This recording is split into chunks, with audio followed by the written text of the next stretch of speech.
Since 1980, the federal inmate prison population has skyrocketed from 25,000 inmates to 219,000 inmates today, a nearly 800% increase in just 30 years alone. It costs over $26,000 to house each inmate, which adds up to $6.4 billion a year.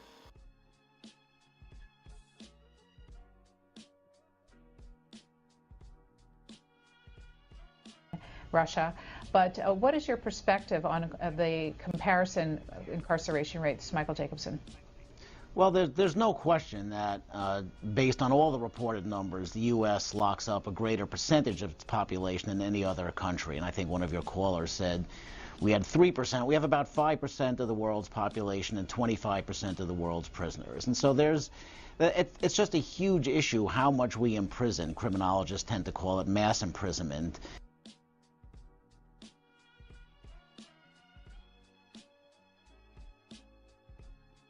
I think it's far too large. In what way? We have the highest per capita rate of incarceration in the world by far. And at the federal level, what ways do you think we could reduce the population? There's a few things I can think of. We should probably reform some of the mandatory minimum sentences. We have a lot of mandatory minimums that are very, very long. Mm-hmm. We have some drug sentences that are very long, causing people who were not even active drug dealers to spend many years in prison. Even Attorney General Eric Holder said, although incarceration has a role to play in our justice system, widespread incarceration at the federal, state, and local levels is both ineffective and unsustainable. It imposes a significant economic burden, totaling $80 billion in 2010 alone, and it comes with human and moral costs that are impossible to calculate.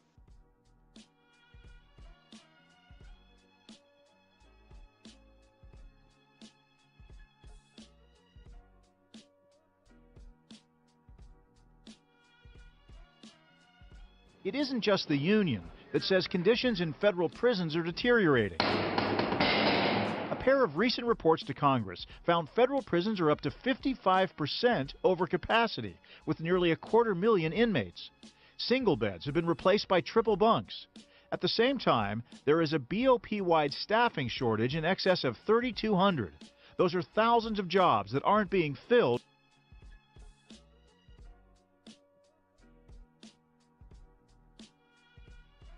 Just aren't using.